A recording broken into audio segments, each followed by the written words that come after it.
जवळपास 60 वर्ष झाले. अगोदर या मंदिरामध्ये फक्त मूर्त्या होत्या. त्यामध्ये जुने मेंबर होते आमचे.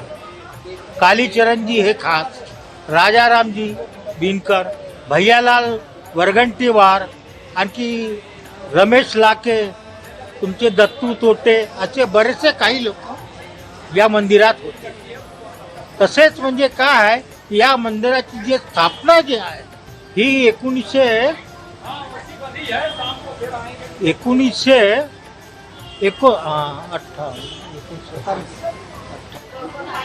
अशी या अगोदर इथे फक्त दगड होते, मूर्त्या होते. माता माईचं मंदिर हे म्हणजे खास प्रख्यात माता.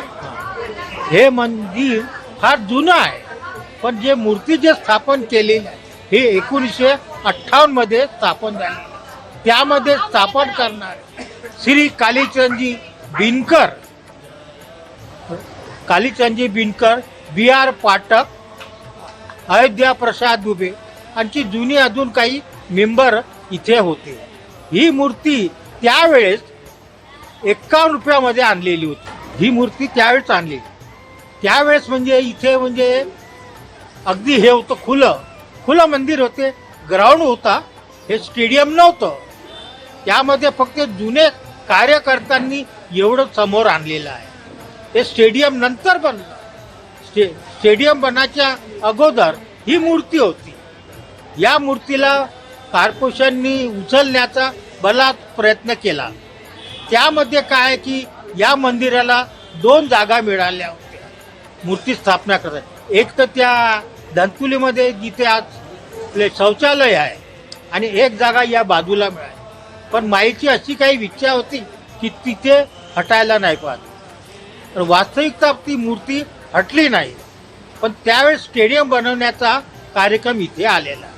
त्यामध्ये आपले कॉर्पोरेशनचे इंजिनियर होते नागराज, आणि त्याचं नाव आठवत नाही, ते यांनी ही मूर्ती उचलण्याचा प्रयत्न केला, पण ती माई उचलली नाही. एकदा काय झालं की त्यांच्या स्वप्नात गेली ही मूर्ती. त्यांनी म्हटलं की आम्ही तुम्हाला जागा देतो. तर हे मंदिराच्या बाजूलाच रूम होता, तिथे या मूर्तीची काही दिवसाकरता स्थापना केली, वरतून मूर्ती स्थापना केली. तर हे स्टेडियमचं काम सुरू असताना ती मूर्ती स्थापन केली. मग स्टेडियम बनल्यानंतर दसऱ्याच्या दिवशी नवरात्रामध्ये ही मूर्ती त्याच जागेवर आली. आता म्हणजे जुनी विहीर आहे आणि त्याच जागेवर मूर्ती स्थापन केली. तेव्हापासून आमचे जे जुने कार्यकर्ता होते यांनी बरीचसे अहोरात्र कष्ट केले आणि या मंदिराला समोर आणायचं आहे.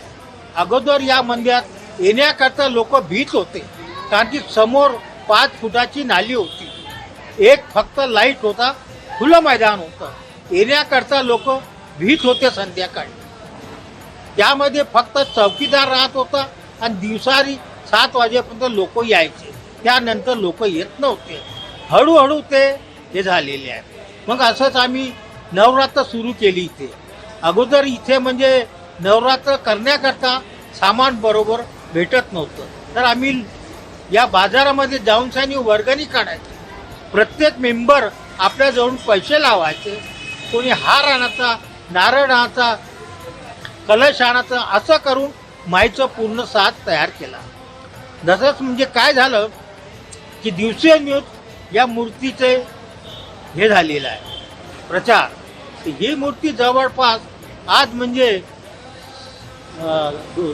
70-80 वर्ष होत आहे.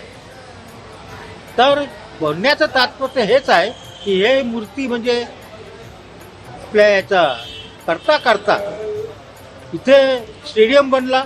त्यानंतर बरेचशा लोकांची मदत येणं सुरू झाले. अगोदर म्हणजे फक्त काय की नुसते कवीर टाकलेले होते. टिनाचं एक झोपडं होतं, त्याला सवरता जुन्या लोकांना फार कष्ट केले. मग हळूहळू ते आलेले आहे. मग भव्य स्टेडियममध्ये हे मंदिर उभारलं. काही लोक म्हणाले की यांना चांगलं हे करा, तर आम्ही काचेचं काम सुरू केलं. स्टेडियम बनल्यानंतर बरेचशा लोकांना मदत केलेली आहे आणि असं करता करता हे झालेलं आहे. याचकरता माईचा पूर्ण तयारी केली आम्ही. हर दसऱ्याच्या नवरात्रमध्ये इथे गर्दी होतात, बरेचसे लोक येतात, दूरवरून लोक. यामध्ये बी आर पाठक जे होते शिवराज प्रेसमध्ये काम करते, ते अकाउंटंट इथे होते.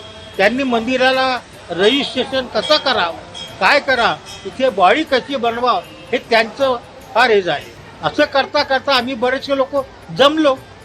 2 ते 4, 4 ते 8 असे करता कमीत कमी 22 लोकांची आमची ट्रस्टी झाली.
गहनों से ऐसे सजे सजाए इस नवरात्रि सजिए आभूषणों से खास, क्योंकि रेणुका ज्वेलर्स में मिल रहा है 35% off on making charges on 22 carat 916 hallmark gold jewellery पे. Renuka Jewellers, Aman Imperial, Anant Nagar bus stop, Nagpur. Renuka Jewellers, Renuka jewellers.